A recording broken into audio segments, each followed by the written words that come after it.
ترکی جو نام ہے وہ ڈکشنری میں اچھے معنی نہیں دیتا تھا، تو یہ نام ان کا یورپ نے رکھا تھا۔ جب اس پہ قبضہ ہو گیا غیر ملکیوں کا یا ان کے اثرات غالب آ گئے تھے، تو اس کے بعد سے یہ نام چلتا رہا۔ اب دوبارہ انہوں نے اپنا پرانا تاریخی نام ترکیہ تھا وہ انہوں نے رکھ لیا۔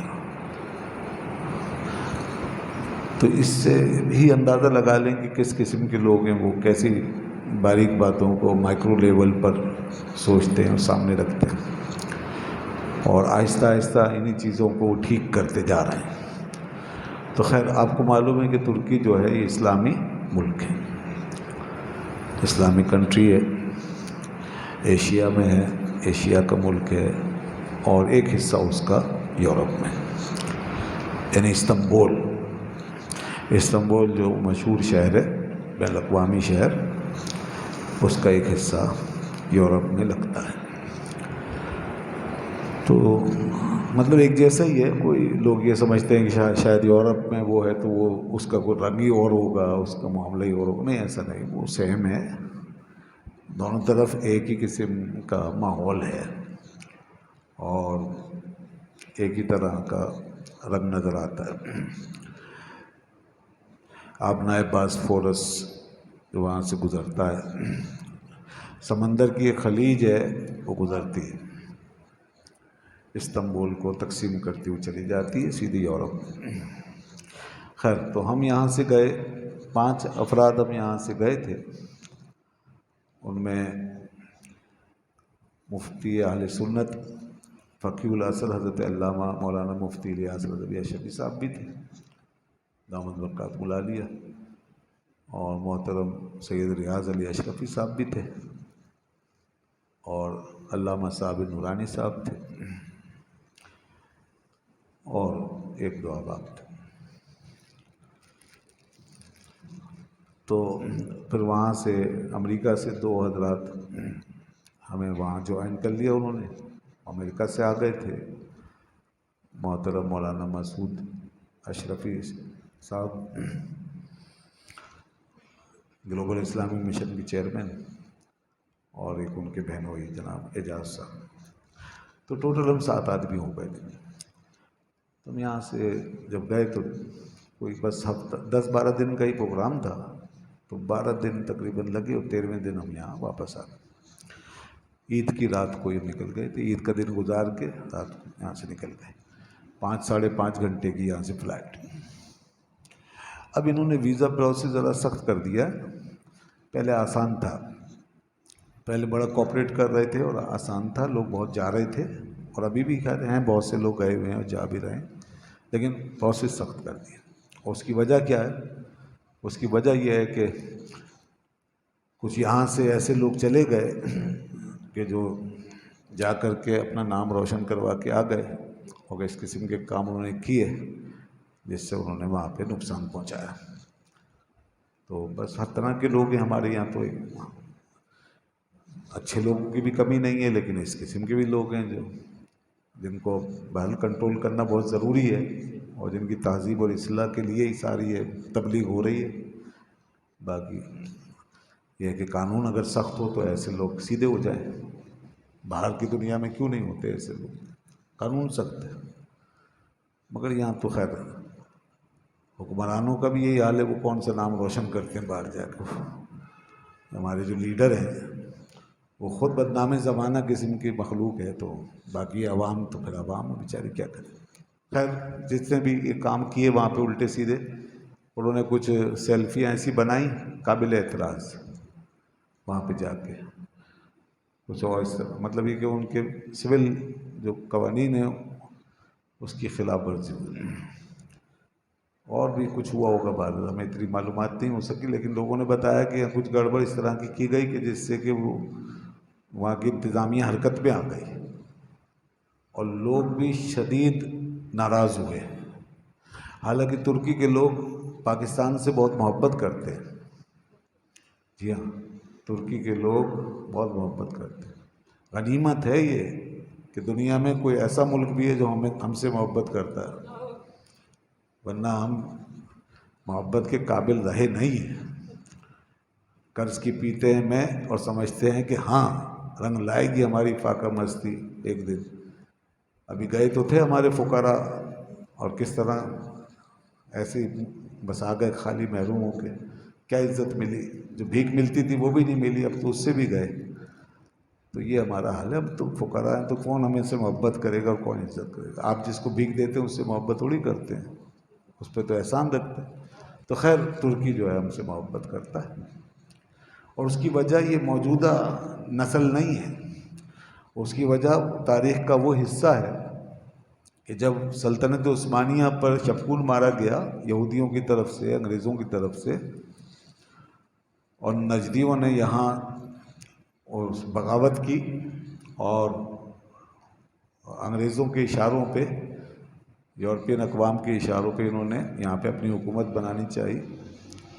تو پوری دنیا میں بر صغیر کے مسلمان تھے ہمارے آباء و اجداد جنہوں نے عثمانیہ سلطنت کی حمایت کی، خلافت عثمانیہ کی حمایت کی، اور یہاں باقاعدہ جلوس نکال اور تحریک خلافت چلی تھی. آپ کو یاد ہوگا مولانا محمد علی جوہر، مولانا شوکت علی جوہر صاحب کی قیادت میں، اور بہت لوگ نکلے. اور پھر اسی طرح مقامات مقدسہ کا مسئلہ تھا، جو نجدی وہاں پر گرا رہے تھے، شہید کر رہے تھے، ساری قبریں ڈھا رہے تھے اس وقت شرک کر کے. تو ایک چونکہ نیا نظریہ اتر رہا تھا، نازل کیا جا رہا تھا، اور پیچھے پشت پر کون تھے؟ انگریز اور یہودی. تو وہ شرک بدعت کرتے کرتے وہ پورا صفایا کر دیا تھا انہوں نے. تو مقامات مقدسہ کی زبردست توہین ہو رہی تھی، تو اس پر بھی یہاں بھرپور آواز اٹھائی گئی تھی یہاں سے بر صغیر میں. تو خیر خلافت عثمانیہ کے لیے جب یہاں لوگوں نے آواز اٹھائی ہے تو یہ انہوں نے نوٹ کیا. تو اس کے بعد آج تک وہ ہمیں عزت دے رہے ہیں اور ہم سے محبت کر رہے ہیں. تو اب جو ہے وہ اسی لیے انہوں نے نرمی رکھی، سب کچھ کیا. لیکن جب یہ اس قسم کی چیزیں ہوئیں، لوگوں نے جا کے کچھ حرکتیں کی، تو ویزا پالیسی سخت ہو گئی، اور اس میں اب آپ کو کچھ چیزوں کی شیورٹی دینی پڑے گی، کچھ چیزوں کی گارنٹی وغیرہ، تب وہ آپ کا ویزا لگا کے دیں گے. خیر پھر بھی لگ جاتا ہے ویزا. اب ہم یہاں سے ہم پہنچے کوئی 5-5.5 گھنٹے، جیسے میں نے بتایا تقریباً 5.5 گھنٹے کی فلائٹ ہوتی ہے. تو وہاں استنبول میں اترے. پہلا ہمارا قیام اسٹے پہلی رات استنبول میں ہی ہوئی. تو استنبول میں بھی کئی زیارتیں ہیں وہ ہم نے کی، اگرچہ وہ بعد میں کی آ کر تفصیلاً، کیونکہ ہمیں نکلنا تھا. تو اس لیے ہم آخر میں جب واپس یہیں سے آئے تو پھر ہم نے تفصیل سے اور زیارتیں بھی کی. سب سے بڑی زیارت جو وہاں پر ہے وہ میں بتاؤں، استنبول میں جو سب سے بڑی زیارت ہے وہ ہے حضرت ابو ایوب انصاری رضی اللہ عنہ کا مزار. بالکل وہ مطلب کنفرم 100% ہے، کنفرم. تو ہوتا ہے نا بہت سے مزارات مشہور ہوتے ہیں، لوگوں میں مشہور ہوتے ہیں، لیکن وہ بالکل کنفرم کتابوں سے بھی ثابت ہے اور روایتوں سے بھی لوگوں کی سینہ بسینہ بھی چلا آ رہا. اور بہت لوگ حاضری دیتے ہیں وہاں پہ، بہت لوگ حاضری دیتے ہیں، اور ہر وقت لوگوں کا تانتا بندہ رہتا ہے. پتہ نہیں کہاں کہاں سے ہر آدمی جو آتا ہے نا، ترکی جب جاتا ہے تو وہاں ضرور حاضری دیتا ہے. اور مسلمان بھی غیر مسلم بھی سب جاتا ہے، اور وہ ڈھانک لیتے ہیں پھر ادب سے حاضری دیتے ہیں، اور بڑی خاموشی سے، بہت ادب سے. ترکیوں میں ایک بات ہے، ادب بہت ہے، ابھی بھی ہے. وہ چاہے ویسے وہاں پر کلچر بہت کچھ بدل چکا ہے، لیکن انہوں نے ادب نہیں چھوڑا ہے. مزاروں کو انہوں نے بہت اچھا بنایا ہوا ہے، بہت اچھا. حضرت ابو ایوب انصاری رضی اللہ عنہ کا مزار پاک اس طرح تھوڑا سا آگے، یعنی بیچ میں بیریئر لگا دیا انہوں نے، قریب نہیں جانے دیتے، اور ایک حجرہ نما ہے اس کے اندر بند ہے، اور سامنے سے ایک کھڑکی کھلی ہے اس سے نظر آتا ہے. پوری قبر بھی دکھائی نہیں دیتی، کچھ حصہ دکھائی دیتا ہے. جیسے داتا صاحب کی کھڑکی کھلی ہے نا تو آپ دیکھتے ہیں اس طرح.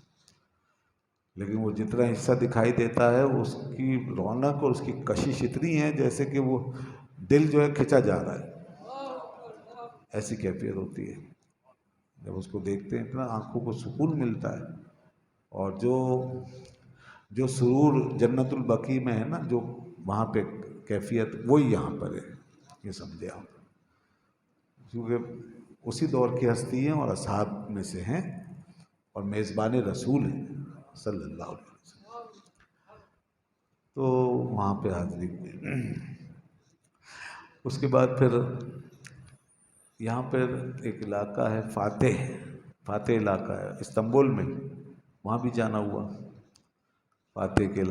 فاتح حضرت سلطان فاتح کی وجہ سے کہلاتا ہے وہ علاقہ، اور وہ قلعہ بھی ہے وہاں پہ جو سلطان فاتح نے جس کو فتح کیا۔ سلطان فاتح جو تھے محمد بن فاتح، یہ عثمانی تاریخ کا وہ کردار ہے جو غالباً تقریباً 16ویں صدی کے زمانے میں انہوں نے قسطنطنیہ کو یہاں ان سے لیا، قسطنطنیہ کو فتح کیا اور بیزنٹائن گورنمنٹ کو ہمیشہ کے لیے ختم کر دیا، رومی سلطنت کو ختم کر دیا، اور پھر یہ سارا ترکی جو ہے اسلامائزڈ ہو۔ یہ کوئی 500 سال کے بعد یہ ہوا ان کی حکومت کا خاتمہ، کیونکہ یہ وہاں سے شام سے روم سے نکالے گئے، وہاں لڑتے رہے مسلمانوں سے، اور ہر وقت کی ٹسل انہوں نے رکھی ہوئی تھی، حملے کرتے تو وہاں سے نکالتے نکالتے ان کو یہاں پہنچا دیا تھا۔ تو اس طرح ان کو ایک لمبا پیریڈ مل گیا رومیوں کو۔ ایرانی تو بہت جلدی فتح ہو گئے تھے ایک ہی جھٹکے میں، ایرانیوں کا معاملہ تو اسی وقت ہو گیا تھا، حضرت سعد بن ابی وقاص رضی اللہ عنہ نے ایران فتح کر لیا، اور جو ساسانی حکومت تھی، ایرانی حکومت فارس کی، وہ تو اسی وقت ختم ہو گئی تھی، لیکن ان کی حکومت جو ہے ذرا چلی، اس کو تھوڑا ٹائم ملا، کس کو؟ رومیوں کو، عیسائیوں کو۔ ایرانی مجوسی تھے اور یہ عیسائی تھے۔ کیسر آتے تھے یہاں، کوئی 40 کیسر ہوئے ہیں، 40، تو یہ ہوئے تقریباً 500 سال چلے۔ کیوں چلے معلوم ہے؟ یہ ان کا کیوں انہیں یکلخت خاتمہ ہو گیا، اس کی ایک وجہ ہے۔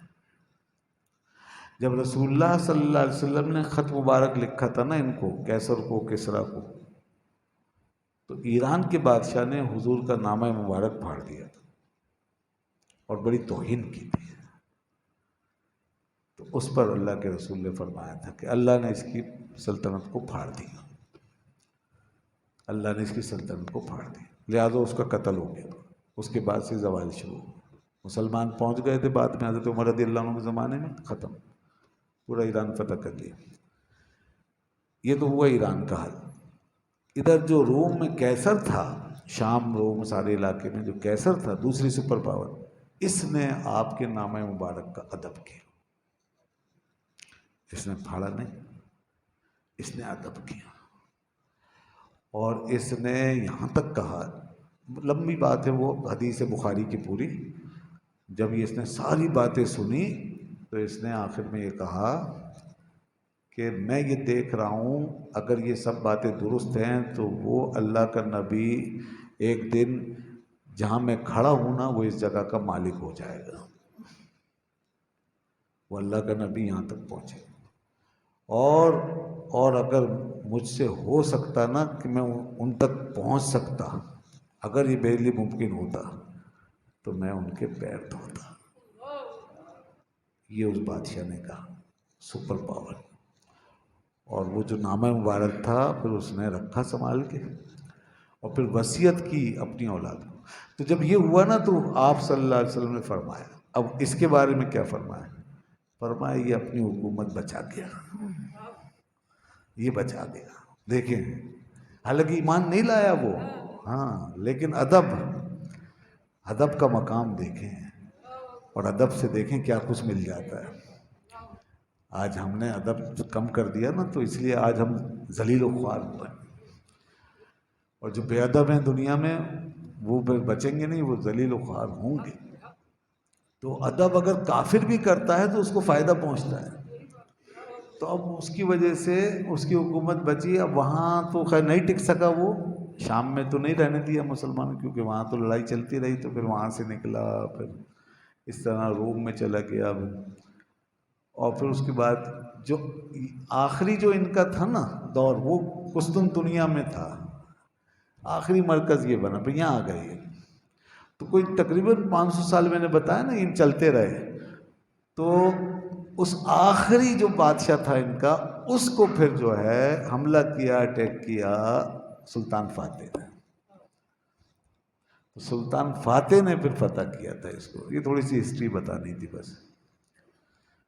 اچھا، اور وہ انہوں نے پھر جو خط مبارک تھا اس کو معلوم ہے کب تک رکھا، چلتا رہا نسل در نسل، پھر انہوں نے بعد میں جا کر کے مسلمانوں کی بادشاہ کو دکھایا اور کہا کہ ہمارے پاس تو آپ کے نبی کا خط ہے، کہا اچھا ہمیں دکھاؤ، تو انہیں سونے کا صندوقچہ لائے وہ، اور اس کے بعد وہ دکھایا کہ دیکھو یہ بڑے ادب سے صندوقچے میں رکھا ہوا تھا، کہا ہمارے باپ دادے نصیحت کر کے گئے ہیں کہ اس کو اپنے پاس تبرک کے طور پہ رکھو، ہم اس کو رکھتے ہیں اپنے پاس، تو یہ سب اس کی برکت تھی۔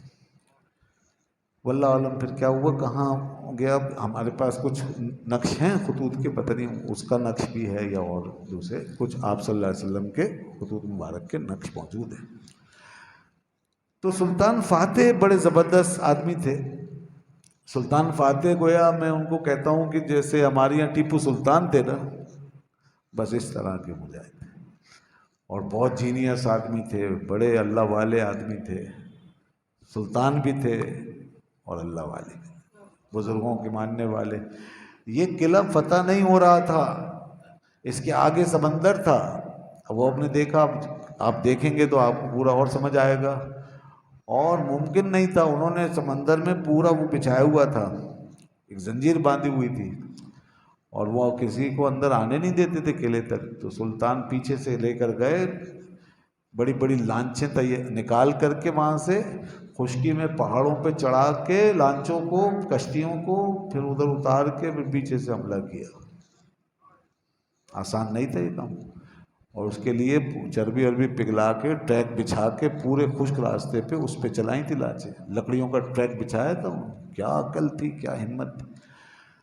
تو اس لیے سلطان فاتح کے مزار پہ بھی بڑا لطف آیا، وہاں جب گئے تو ان کی تاریخ ساری ذہن میں دوبارہ تازہ ہو گئی، اور ان کے مزار پہ حاضری دی، بہت شاندار ان کا مزار بنا ہوا تھا، اور وہاں بھی بڑا سکون تھا، اور چونکہ مجھے تاریخی طور پہ ان سے بڑی عقیدت ہے، اس لیے مجھے اور اچھا لگا، مزہ آیا۔ جن لوگوں سے تھوڑا سا وہ ہو جاتا ہے نا یاد، جن کی معلومات ہوتی ہے زیادہ، تو ان سے اور اچھا حاضری میں زیادہ مزہ آتا ہے، اس لیے پڑھا بھی کریں، ان ہستیوں کو پڑھا کریں، جب ان کے بارے میں آپ کو جانیں گے تو آپ کو زیادہ ذوق ہوگا، زیادہ محبت ہوگی، زیادہ انسیت ہوگی، آپ کے ذہن میں ہوگا بھائی کتنے بڑے کارنامے انجام دیے انہوں نے۔ اس کے بعد پھر یہاں پہ سلطان عبدالحمید کا بھی ہے، سلطان عبدالحمید جو آخری جو خلیفہ ہوئے، ان کا بھی یہاں پر مزار ہے استنبول میں۔ خیر اس طرح ہم نے یہ زیارتیں یہاں پر کی۔ اچھا، یہاں سے پھر ہم جب نکلے تو سیدھے انقرہ گئے۔ انقرہ ترکی کا دارالخلافہ ہے، اور انقرہ بہت اچھا بنا ہوا ہے۔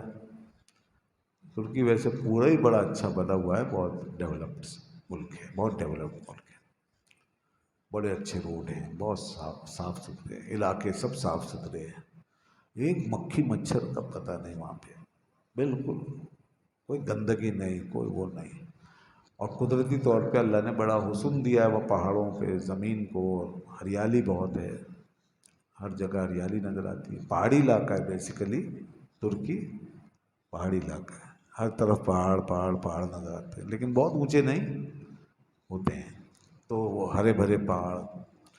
انقرہ بھی بہت اچھا، اور پھر انہوں نے جو اپنے بنائے ہیں گھر ور بنائے ہیں، تو شاید حکومت اپنے کنٹرول میں رکھ کے بناتی ہے، اس لیے وہ تقریباً ایک جیسے، تو پورے شہر ایک ساتھ ایک جیسے بنے ہوتے ہیں، بڑے اچھے لگتے ہیں، دور سے سب ایک جیسے، ایک کلر چمکتا تھا، اور بلڈنگیں بھی بہت اچھی اچھی بنا رہے ہیں وہ، اور ڈیولپمنٹ بہت ہو رہی ہے۔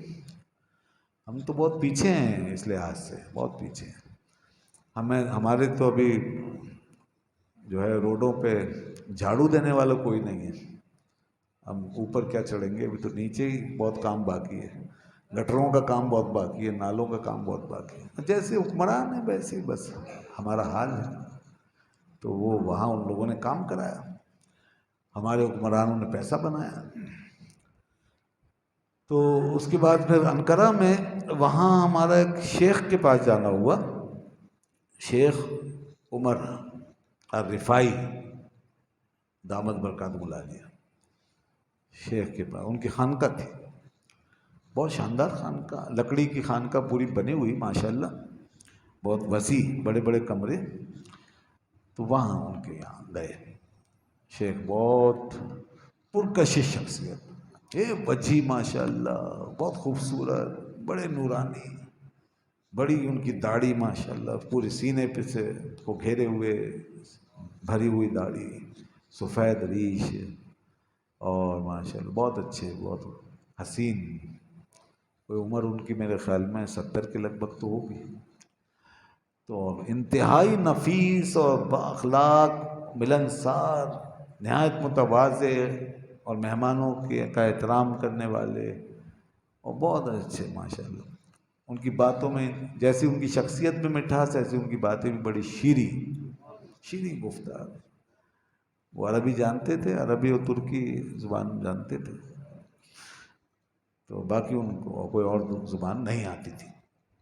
تو خیر عربی سے ہمیں بھی ہو گیا تعلق ان سے، پھر عربی میں بات چیت ان سے ہو جاتی تھی. باقی یہ کہ پھر انگریزی میں بھی بات چیت کرتے تھے تو ان کا کوئی مرید وہ ترجمہ کر کے ان کو بتاتا تھا. پھر کتابیں بھی ہم لے گئے تھے یہاں سے، اعلیٰ حضرت رحمۃ اللہ علیہ کی کتابیں اور دیگر علماء کی کتابیں وہ ان کی خدمت میں پیش کی، شیخ کی خدمت میں. شیخ بڑے خوش ہوئے اور ماشاءاللہ وہ بڑی محبت کا اظہار کیا، بڑی محبت سے ملے اور بڑی خدمت بھی کی کروائی ہماری. اور پھر رات کو ہم نے وہاں قیام کیا، اگلے دن نکلنا تھا. تو اسی رات کو ان کے یہاں ذکر تھا، ذکر بھی ہوا عشاء کے بعد. تو بہت شاندار ذکر جناب، بڑا عجیب و غریب طریقہ تھا ذکر کا. کوئی 150 آدمی ہوں گے، ان کے مریدین وغیرہ سب جمع ہو جاتے. اچھا شیخ جو ہیں وہ قادری، چشتی اور نقشبندی تینوں سلسلوں میں خلافت رکھتے تھے، اور محمد بن علوی مالکی رحمۃ اللہ علیہ سے بھی ان کا تعلق رہا ہے، جو مکہ مکرمہ کے بہت بڑے عالم بزرگ تھے اور اس دور کے مجدد ہیں. وہ اہل سنت و جماعت کے بہت بڑے زبردست عالم دین ہیں، بہت ساری کتابوں کے مصنف. ان کے ساتھ بھی شیخ کا تعلق رہا ہے، ان کی صحبت میں رہے تھے. تو شیخ جو ہیں ماشاءاللہ وہ اس طرح سلسلہ فیض کا چلا رہے تھے، اور تینوں سلسلوں میں، اور ہر سلسلے کا ذکر وہ کرتے تھے، کرواتے تھے. تو اس دن جو ہے غالباً رفاعی سلسلے کا ذکر رات کو ہو رہا تھا، اور وہ ذکر کا انداز بڑا مختلف تھا جناب، بڑے سسٹمیٹک انداز میں، نظم و ضبط کے ساتھ. سب ایک دائرے میں بیٹھے ہوئے، سب کے جیسی یونیفارم کی طرح کا لباس تھا، ایک جیسا. اور اس میں جوان تھے، بوڑھے بھی تھے کچھ، اور اس طرح دائرہ بنا کے بیٹھے ہوئے، اس صفحے دائرے کی شکل میں صفحے بنے، اور ایسے بنی ہوئی تھی کہ 1 انچ بھی کسی کا گھٹنا آگے پیچھے نہیں، اور 2 زانوں بالکل ایک ترتیب سے. ہاں، اور بیچ میں اچھی خاصی جگہ چھوڑی ہوئی تھی انہوں نے. اس کے بعد وہ ذکر انہوں نے کیا تو اندھیرا کیا ہوا تھا، اور لگاتار مسلسل، اور ایک پورا ہال گونج رہا تھا. اور وہ ایسا نہیں بے ترتیب کوئی ادھر سے بول رہا ہے ادھر سے بول رہا ہے، سب ایک آواز میں، ایک ہی سانس میں، ایک آواز میں، ایک ردھم کے ساتھ، بڑا ردھم کے ساتھ، معمولی آواز بھی آگے پیچھے نہیں. ایسا لگ رہا تھا سانسیں بھی ان کی ایک ساتھ ہی نکل رہی ہیں، ایسا ذکر کر رہے تھے. اور اس میں وہ بیچ میں اشعار بھی پڑھتے تھے، اور کچھ دف شف کی چیزیں بھی تھوڑی وہ بجاتے تھے. بہرحال ان کا ہی طریقہ تھا. تو جناب وہ پھر کتنا کیا انہوں نے، ہم تو سمجھ رہے تھے کہ شاید آدھا گھنٹہ پون گھنٹہ ہوتا ہوگا، چلو زیادہ تو بہت لمبا، شاید میرے خیال میں 1.5-2 گھنٹے کا ذکر تو ہوا ہوگا. اور اس میں مسلسل کیا انہوں نے، نہ تھکے نہ کچھ. بلکہ پھر اوپر کھڑے ہو گئے، کھڑے ہو کے کیا، اسی طرح ترتیب سے کھڑے ہوئے صفیں بنا کے، اور جناب اس میں بھی کر رہے ہیں، اور پھر ایسے ایسے جسم ان کا ہل رہا ہے پورا، ایسے ایسے ایک ساتھ آگے پیچھے، ایسے آگے پیچھے، اللہ اکبر۔ اتنی محنت والا ذکر میں نے اپنی زندگی میں کبھی نہیں دیکھا، اتنا مشقت والا ذکر کیا تھا، پورا مجاہدہ تھا، کوئی اس کو کر کے نکل جائے تو اس کے دو کام ہو گئے، ذکر بھی ہو گیا، مجاہدہ بھی ہو گیا۔ تو ہمیں خیر انہوں نے اجازت دے دی تھی، آپ لوگ اگر بیٹھنا چاہیں بیٹھ جائیں، تو واقعی کھڑا ہونا مستقل آسان نہیں تھا، اور پھر ہم مسافر، مگر وہ لوگ بوڑھے بھی ان کے، جوان بھی۔ اچھا ترکی کے لوگ ہوتے بھی صحت مند ہیں، اس میں روحانی طاقت نہیں تھی بلکہ جسمانی طاقت کا بھی دخل تھا، وہ صحت مند ہوتے ہیں، اور وہ ماشاءاللہ تھکتے نہیں ہیں، چلتے پھرتے ہیں ہر وقت۔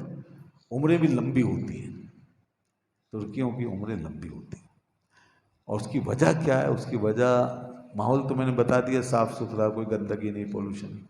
خوراک بھی ان کی بہت سادہ ہے، وہ ہماری طرح نہیں گھی تیل میں ڈبو کے کھانے والے، اور مرچی مسالوں میں خوب لگا کے کھانے والے نہیں، وہ مرغن یہ وہ نہیں کھاتے، وہ سادہ کھاتے ہیں اور نیچرل کھاتے ہیں۔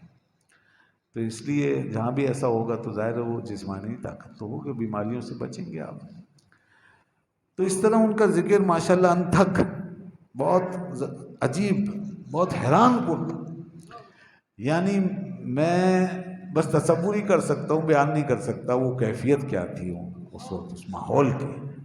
ایسا جیسے کہ پورا ہال جو ہے نا، بس وہ ہل رہا ہے، اور ہر چیز سے آواز آ رہی ہے، بس سب کچھ جیسے ہر چیز گونج رہی ہے، ہر دیوار سے آواز آ رہی ہے، پلروں سے آواز آ رہی ہے، چھت بھی ذکر کر رہی ہے، پورا ہال گونج رہا تھا، اور ایک ردم بندھا ہوا، ایک سیر ستاری تھا، اور اس میں وہ بڑے اس سے چل رہے تھے جناب، بڑے سسٹم سے، دیکھنے میں بھی اچھا لگ رہا تھا، سننے میں بھی بڑا لطف آ رہا تھا۔ تو بس وہ دنیا میں شاید کہیں اور پتہ نہیں، مجھے نہیں معلوم اس طرح ہوتا ہے یا نہیں، میں نے اپنی زندگی میں پہلی دفعہ دیکھا۔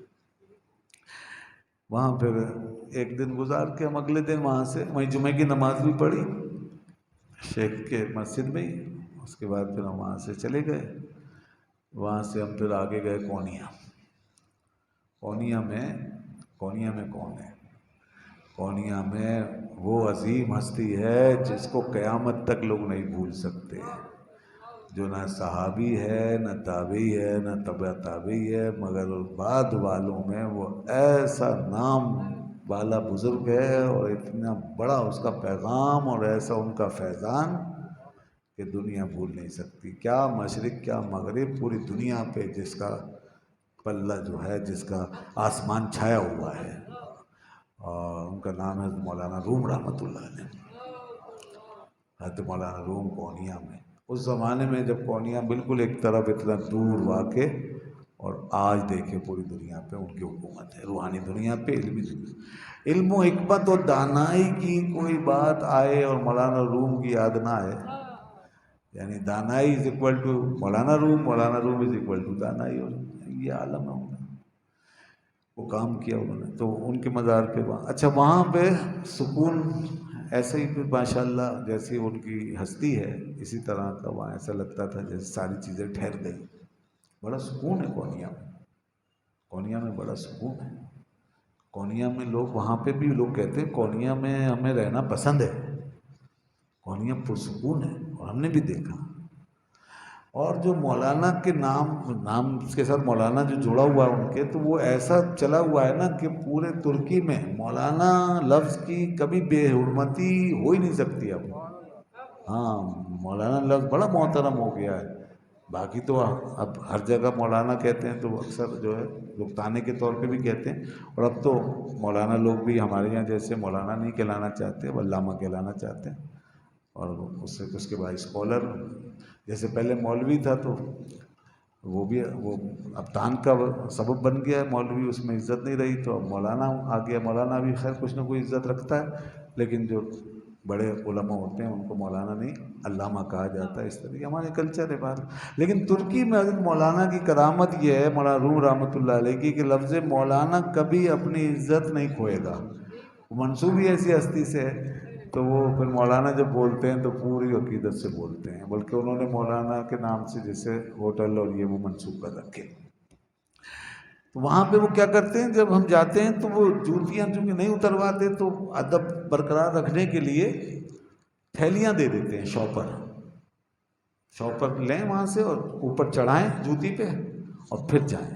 یہ ادب، جوتی پہن کے نہ جائیں، شاپر چڑھا کے. تو سب پھر وہ شاپر چڑھاتے ہیں، پھر جاتے ہیں، پھر واپس آ کے شاپر اتار کے ڈسٹ بن میں ڈال دیتے ہیں، اس طرح. تو اندر جب حاضری ہوئی، اللہ اکبر. اسی طرح مزار شریف ذرا فاصلے سے زیارت کروائی جاتی ہے وہاں پہ. یہ بڑی اچھی بات ہے، مزاروں کو ایسے بنایا کہ فاصلہ رہے تھوڑا، ورنہ پھر وہ جیسے یہاں ہوتا ہے نا جو حال لوگوں نے کر دیا، ایسے ہی وہاں بھی کر دیتے لوگ. وہ پکڑتے، چمٹ جاتے گر پڑتے اسی پہ. تو یہ نہیں کر سکتے، وہاں چھونا بھی نہیں ہوتا وہاں. تو ادب یہی ہے، دور کھڑے ہو، حاضری کا طریقہ یہی. اور یہی ہمارا مسلک. یہ جو لوگ مزاروں پہ خود سے کرتے ہیں حرکتیں، یہ کوئی ہمارا مسلک تھوڑی ہے، کسی نے بھی نہیں لکھا. نہ یہ امام ربانی حضرت مجد الفسانی رحمۃ اللہ علیہ نے لکھا کہیں، نہ حضرت اعلیٰ حضرت فاضل بریلوی رحمۃ اللہ علیہ نے لکھا ہے، نہ کسی اور نے، نہ کوئی عالم دین یہ کہتا ہے. یہ تو لوگوں کی اپنے وہ ہے بس، کم علمی اور غلو. اور لوگ پروپیگنڈا کرتے ہیں تو اس میں ہمارے مسلک کا نام لیتے ہیں، کہتے ہیں جی یہ بریلویوں کا یہی مسلک ہے، اہل سنت کا یہ مسلک ہے. نہیں، ہرگز نہیں. تو ترکی والے تو اس طرح نہیں کرتے، وہاں سب لوگ اسی طرح دور کھڑے ہوتے ہیں اور وہاں بڑے ادب سے فاتحہ پڑھتے ہیں ماشاءاللہ. اور سکون، خاموشی بہت ہوتی ہے، شور شرابہ بالکل. ہزاروں لوگ بھی ہوں گے نا تو آواز نہیں ہوگی، اتنے ادب سے حاضری دیتے ہیں.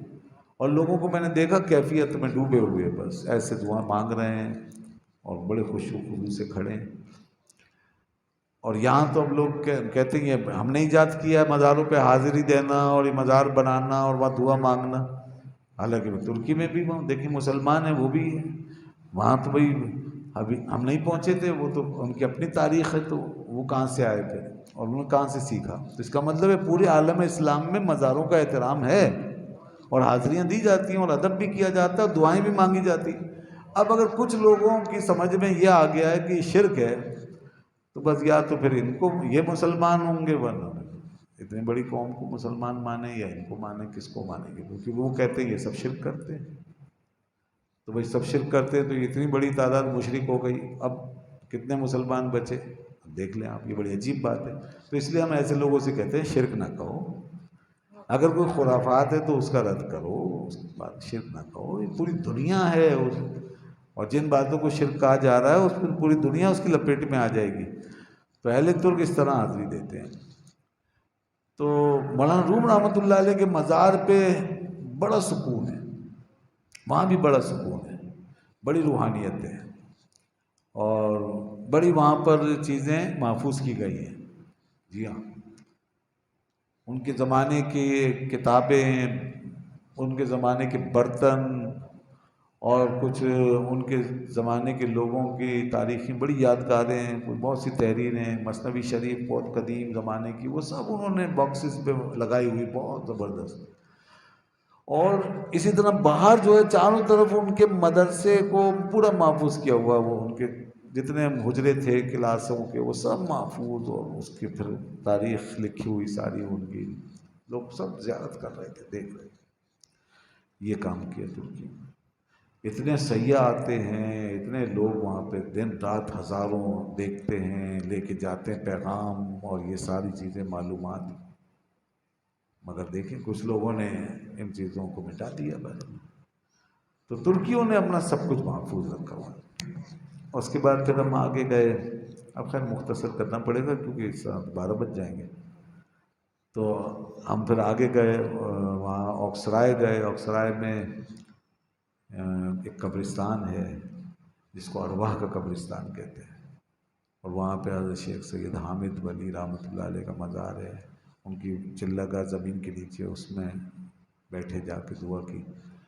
اور جو قبرستان ہے نا، جس کو ارواح کا قبرستان کہتے ہیں، وہ قبرستان واقعی بڑا عجیب ہے، بڑا عجیب تھا، یعنی بہت پرسکون اور بہت ہی پرکشش قبریں، ایسا لگتا ہے وہاں جیسے باتیں کر رہی ہیں، اس طرح بنی ہوئی، نیچے سے اوپر جا رہی ہیں ایسے قبریں، پہاڑی ہے نا، تھوڑا سا پہاڑی علاقہ ہے، تو اس طرح بڑی ترتیب سے، اور اس کی کشش کی وجہ یقیناً یہ ہوگی، وہاں سکون جو اتنا محسوس ہوتا تھا اور اتنا دل وہاں لگتا تھا، تو اس کی وجہ وہاں لوگوں نے بتائی کہ 7,000 سے زیادہ اولیاء کرام وہاں مدفون ہیں، 7,000 سے زیادہ اولیاء کرام، یقیناً پھر وہاں ضرور کیفیت ہوگی، کیف و سرور پیدا ہوتا ہے۔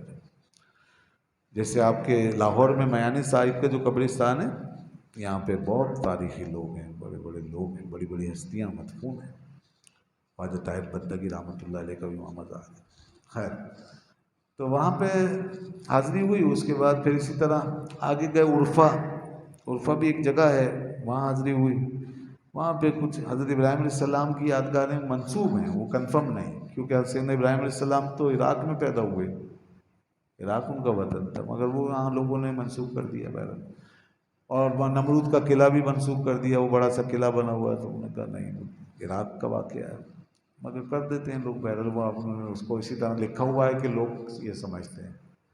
تو اسی طرح ہم گئے آگے، پھر جیسے دیار بکر ایک علاقہ ہے بہت دور، پہ وہاں جانا ہوا، وہاں پہ 2 انبیاء کرام علیہ السلام کے مزار بتائے گئے دیار بکر میں، ایک تو حضرت الیسا اور ایک حضرت ذوالکفل علیہ السلام، بہت لمبی قبریں تھیں، جگہ بڑی پرسکون اور بہت خوبصورت تھی، بہت شاندار، تو وہاں پر حاضری دی، اور ماشاءاللہ کیا بات تھی۔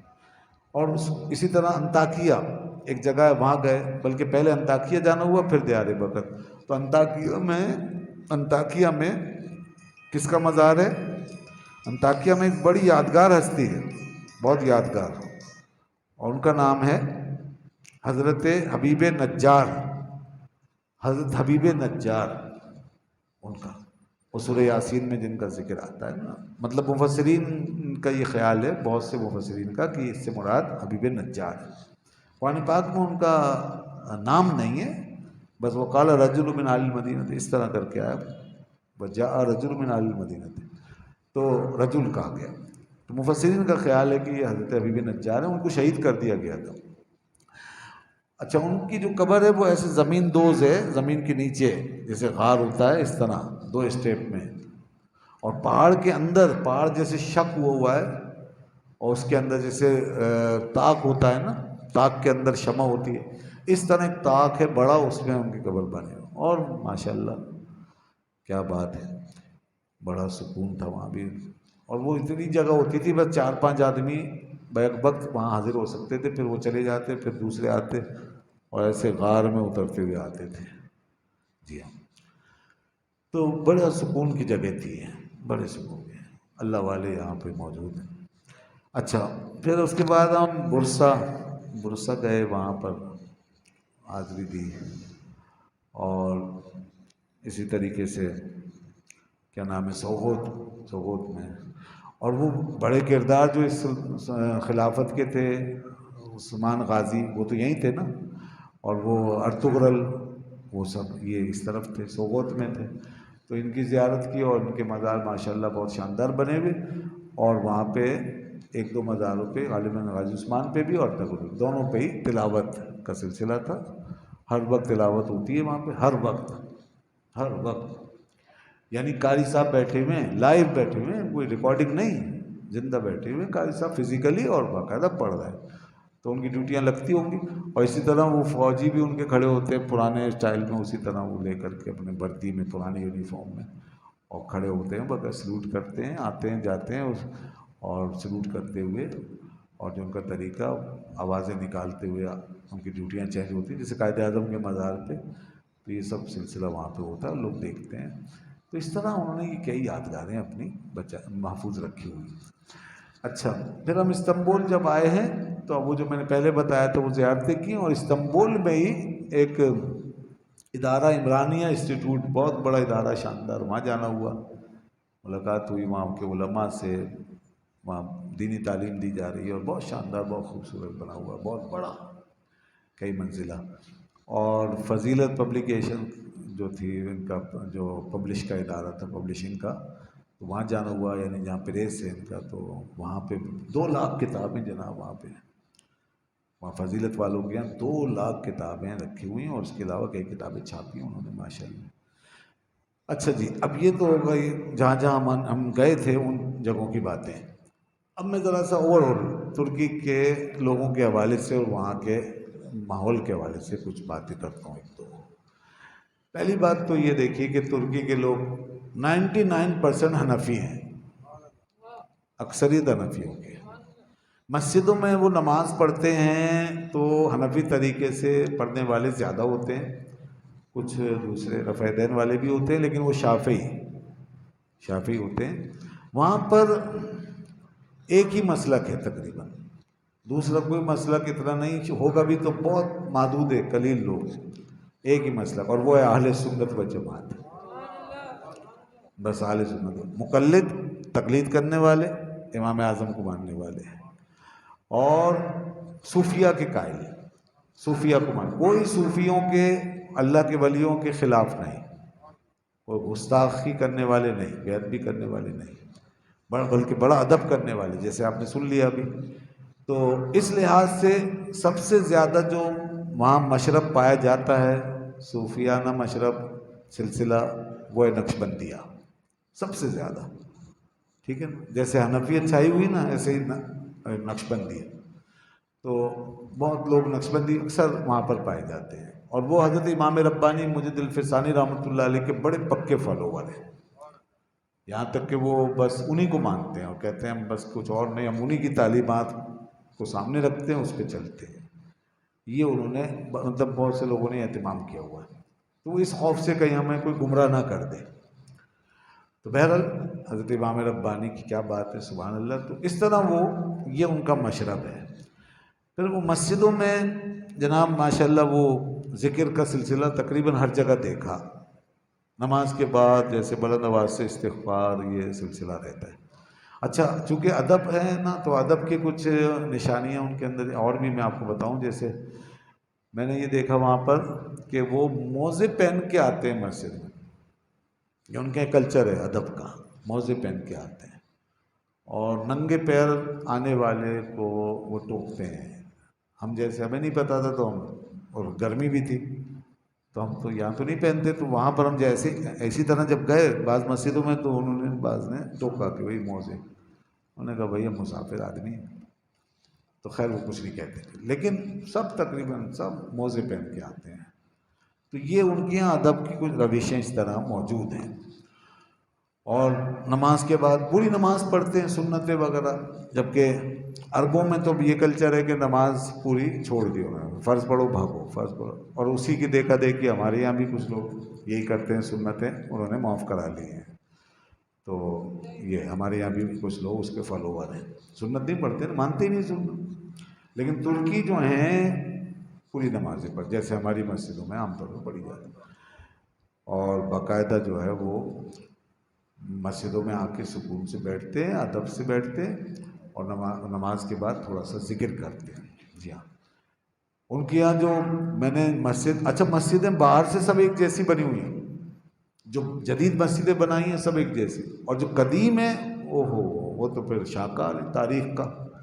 یعنی سلیمانیہ مسجد جو وہاں پر ہے استنبول میں، وہ دیکھنے والی ہے، آپ دیکھتے رہ جائیں بس.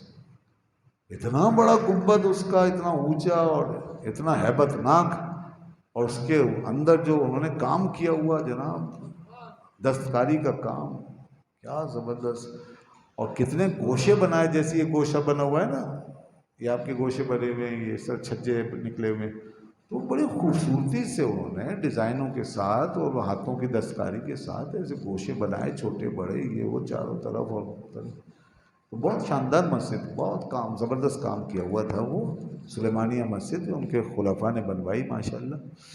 تو وہ دیکھی. اچھا، ترکی کے لوگ جو ہیں وہ، ان میں اتحاد بھی نظر آتا ہے.